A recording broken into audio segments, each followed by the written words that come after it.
Welcome to the Living the Dream podcast with Curveball. If you believe, you can achieve.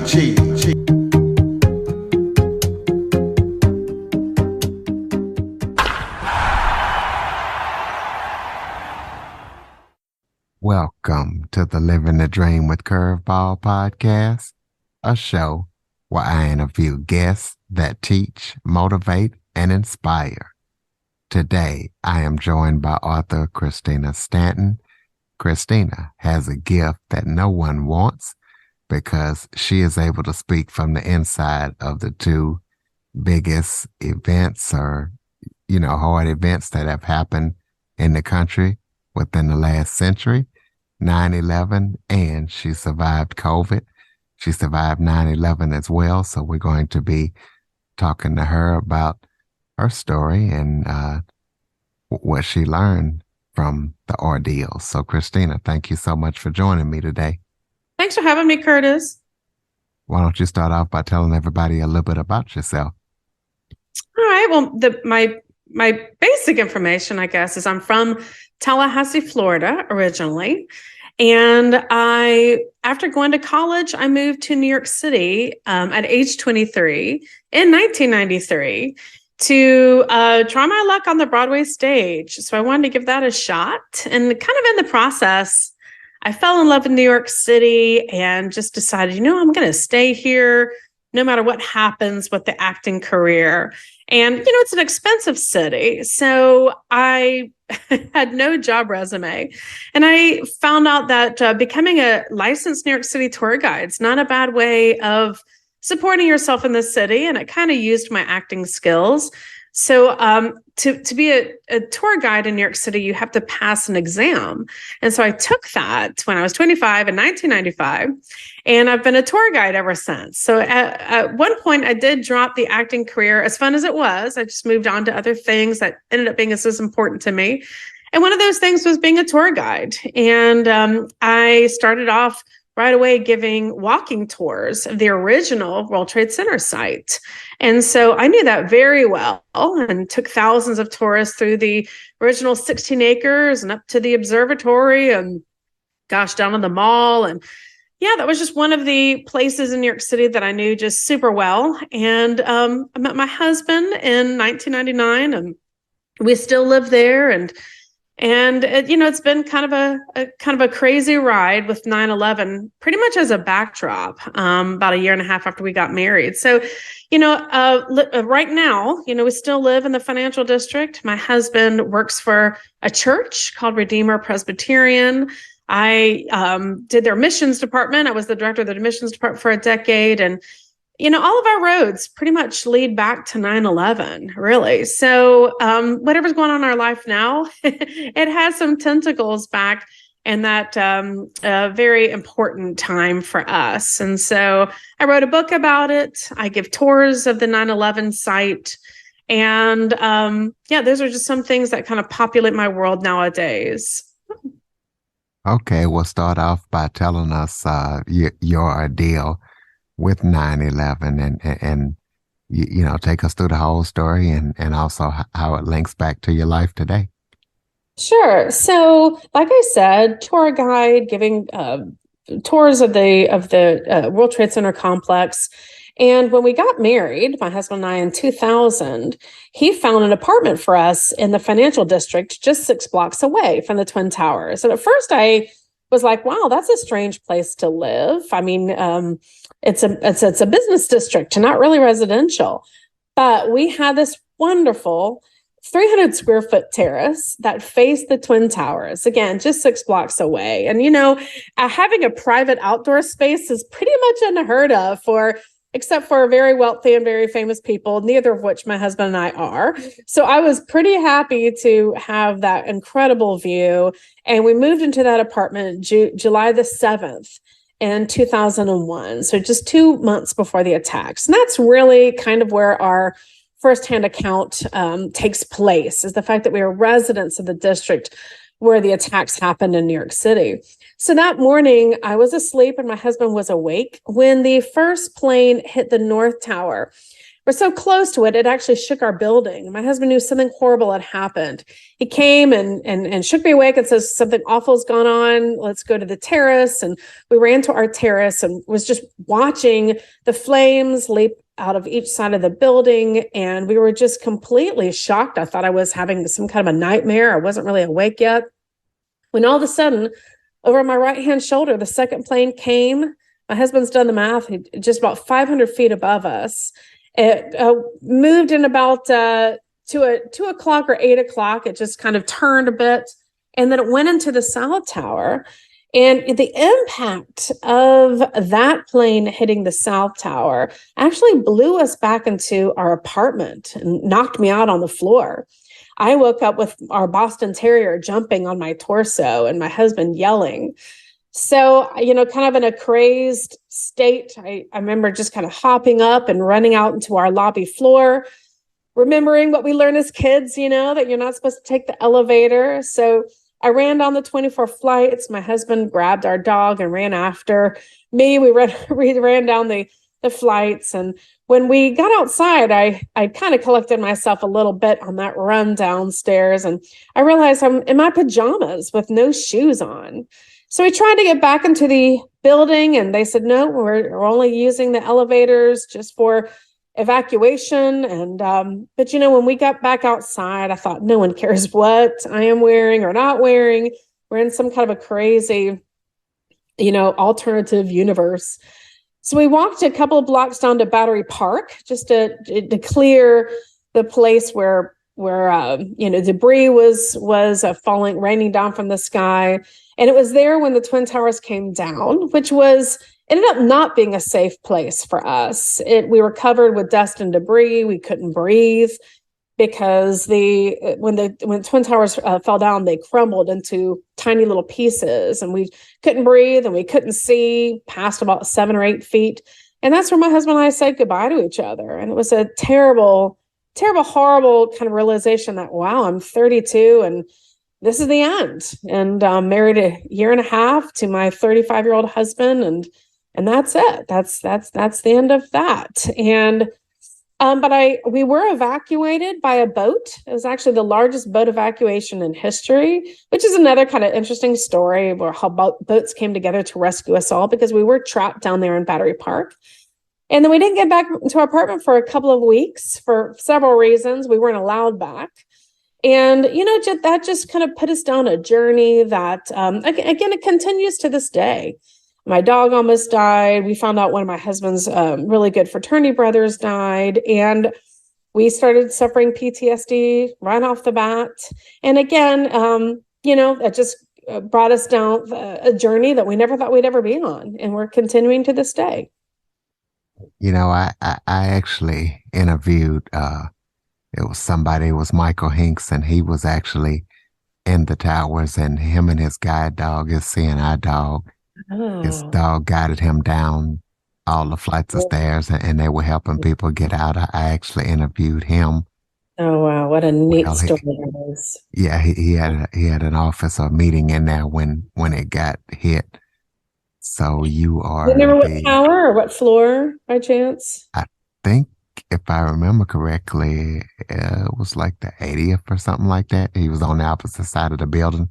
He's been on Larry King, and an amazing story how his guide dog had helped him get down and it's an amazing story that you have. Well, what kind of effect, mentally, and how have you gotten any kind of help or anything to try to get over what happened and what you experienced on that day?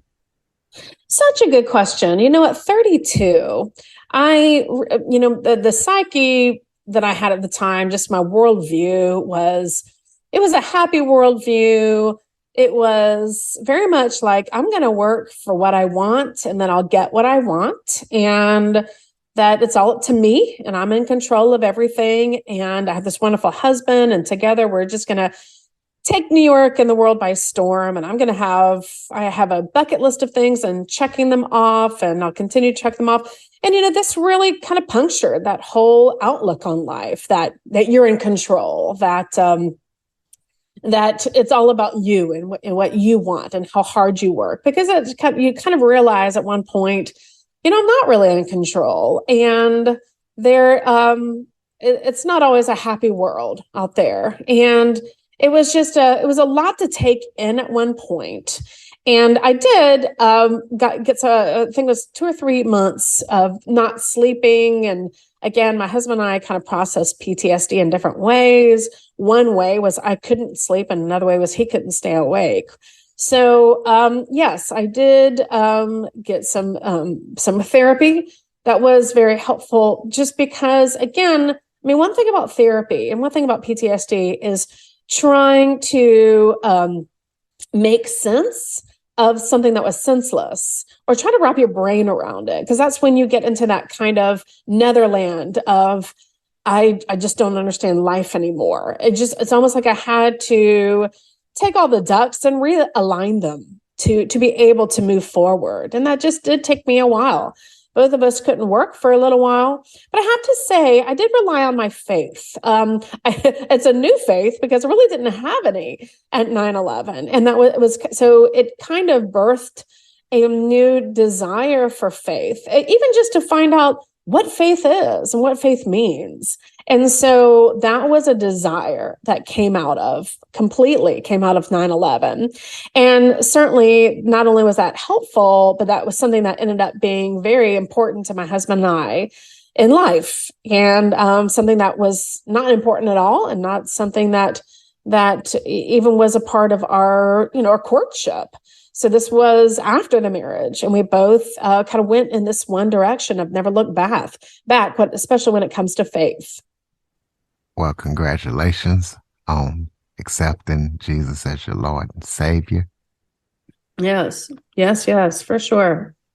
And it was really what was interesting is my best friend at the time, who I met actually doing an acting gig. Her husband was the pianist for a church. And she told me she'd always been trying to get me to go to church, which I was like, not interested. Good for you. Glad that y'all are having fun. Glad that, you have that in your life, but that's not for me.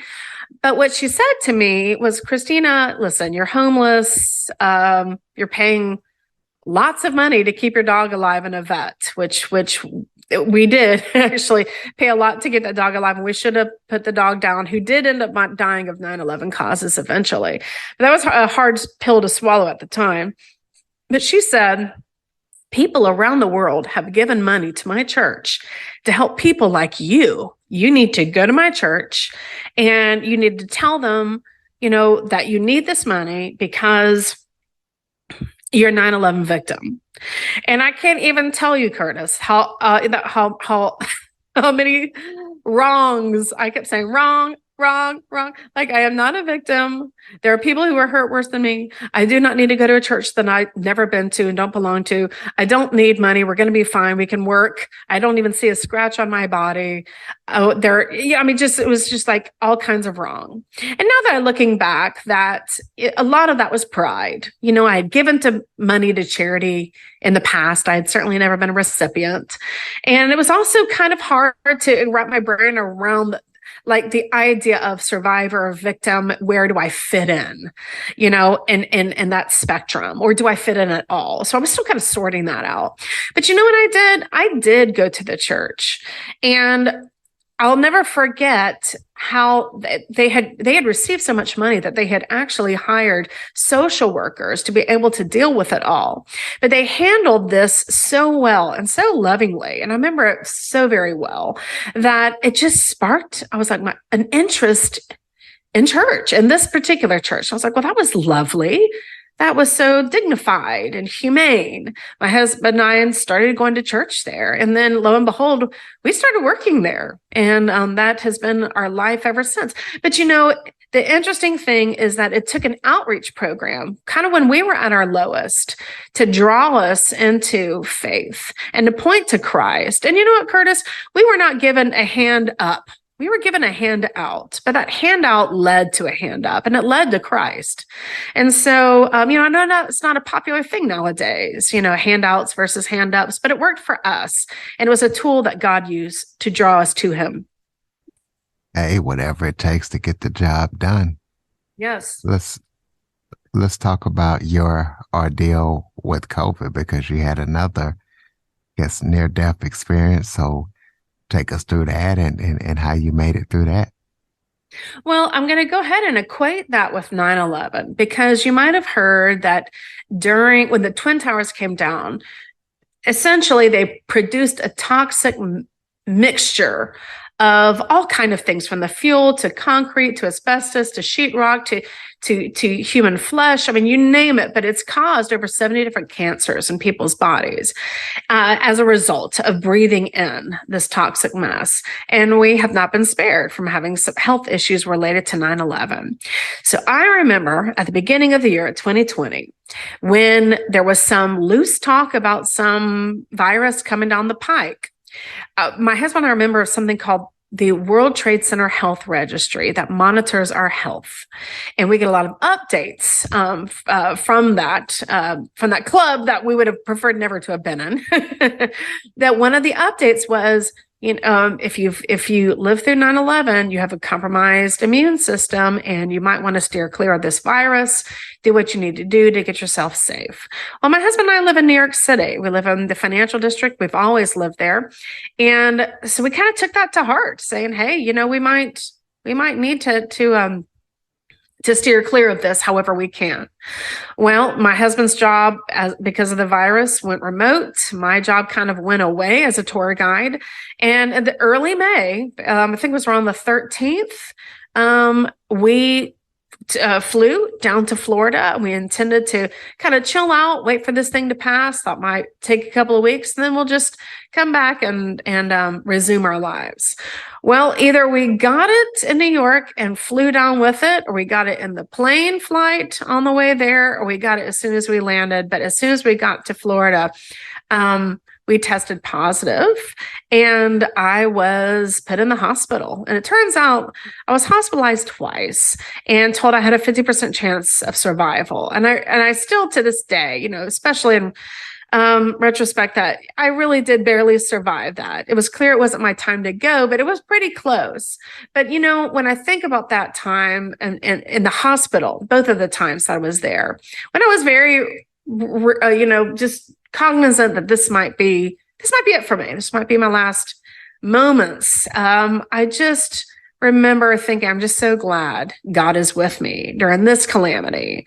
In a way that I didn't have access to him, or I didn't believe I had access to him during 9/11. It was kind of a true difference in how I was facing one life-threatening situation and another, and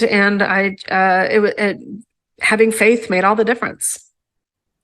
Absolutely. Well, we're definitely glad you made it and that you're still here with us. Yes, for as long as God wants it. Absolutely. So tell the listeners about your book. Tell us what we can expect when we read it and where we can get it from. Well, just the normal ways to get a book, Amazon or Books A Million or Barnes and Nobles, but it's called Out of the Shadow of 9/11, my 9/11 book. And it really kind of, it's told from, like I said, the perspective of a resident of the neighborhood where the attacks took place. And it talks about what it was like to live there before and during and after, what it was like for us that day, all of the different kind of crazy situations we found ourselves in. I talk a lot about the boat evacuation because I want to recognize the heroes that were a part of that boat evacuation. We've had a lot of help that day. We had a lot of people care for us. We had a lot of people who extended a helping hand that I recognized there. There was a lot of heroes for me on that day. And I just wanted to put that in there. But I also put in our PTSD what the city was like after, what it was like for us grappling with just the aftermath of what a horrible situation that had been. And then I would talk about how God met us, how God used the church, and how God, kind of plugged us into that community that ended up becoming very much our life. So that is Out of the Shadow of 9/11. So it's a faith journey, and it's also a journey of what 9/11 looked like at the same time. I also wrote another book, Faith in the Face of COVID-19. And that was about my fight with COVID, but it has a lot of things that I held on to during that time, which is gratitude. Being grateful was very important to me at the time. And I noticed that when I cried out to God with gratitude, thank you for these wonderful doctors, and thank you for somehow I believe that God had us in Florida to be able to survive it. How just having faith and being able to pray was just such a lifeline. How friends and family helped me in the recovery. So how to rely on people, how to have faith, and how to be grateful. So there's different things that I mentioned in that book of, when we go through a calamity, what we can grasp onto to get us through it. So that was more of facing a calamity with faith, and how to sharpen that faith and deepen that faith when you're in the midst of something bad going on in your life. So those are the two books, and again, they're on Amazon, and yeah. So I one day I'm going to write another book. I actually have plans for another one. This one's going to be a happy one. And not that the other two books aren't happy, but this one actually is just going to be what I'm working on now is just kind of a fun, silly book about being a New York City tour guide, a little bit of departure. So, but at any rate, I'm glad that I was able to write my story in those other two books, because I love to talk about my walk with Jesus. Well, that was going to be my next question. Do you have any current or upcoming projects that you're working on that people need to know about? So I am, yes, writing a book about my tour guiding experiences. I've been a tour guide since 1995, and it's a nutty city. There's been some nutty situations that I've always kind of wanted to put down into paper, because, there has never been a book about being a tour guide in the city, especially as long as I have. But, I write a lot of articles, and I've been writing a series that is all about what I call modern day faith heroes. There's a lot of people, I don't know about you, but I get inspired by people's stories. And, there's a lot in the news that can really bring us down. And there was a point where I said, I know a lot of people who are just wonderful, who love Jesus, and they are just doing their thing and praising God in their own way. And not to, ding that we don't want to keep up with politics or what's happening in the world, but I love a good old faith story of somebody who's just living out their faith in such a strong way. So I've written over 50 of those articles about people who inspire me. One that came out yesterday, actually 2 days ago, in Christian Today, about an orphan I met in a South Africa orphanage whose mother twice tried to kill him, and he's finished with medical school and is now working as a resident in a university hospital in KwaZulu-Natal, and he just loves Jesus, and I love his story. So I write a lot about that because it's inspiring to me, and I am assuming that if it's inspiring to me, it's inspiring to other people. But if you ever want to keep up with my articles, especially my modern day Faith Hero series, you can find me on Facebook. I'm Christina Ray, Ray Stanton, author. So yes, and I have a website too where I post them all, ChristinaRayStanton.com. So I love writing. I love it's a creative outlet for me, but I also feel that I want to add something positive out there when there's a lot of negativity out in the news. And I like to feel that I'm providing something different that draws us closer to God instead of causing strife within each other. Absolutely. So we got ChristinaRayStanton.com. Close us out with some final thoughts. Maybe if that was something I forgot to touch on that you would like to touch on, or just any final thoughts you have for the listeners. Well, we're mid-year. Here we are in 2023 mid-year. And I feel like, yet again, we still have lots of strife and lots of things to just take over our minds and make us fret. And I just love John 16:33 that says there's going to be suffering. There's going to be tribulation, but take heart because I have overcome the world. And God has. He's got this. He is sovereign. He's got this. And, the 9/11 anniversary is going to come up soon. And I'm speaking at actually Florida Southern University to the student body. And that's my goal, is to say, God's got this and God is sovereign over it all. And we can rest knowing that. Most definitely, ladies and gentlemen, please check out everything that Christina's up to. Check out her books and check out her articles, ChristinaRayStanton.com. If you have any guest or topic suggestions, cjackson102@cox.net is the place to send them. As always, thank you for listening. And Christina, thank you for joining me today and sharing your story. Thank you for letting me. Thanks, Chris. For more information on the Living the Dream podcast, visit www.djcurveball.com. Until next time, stay focused on living the dream.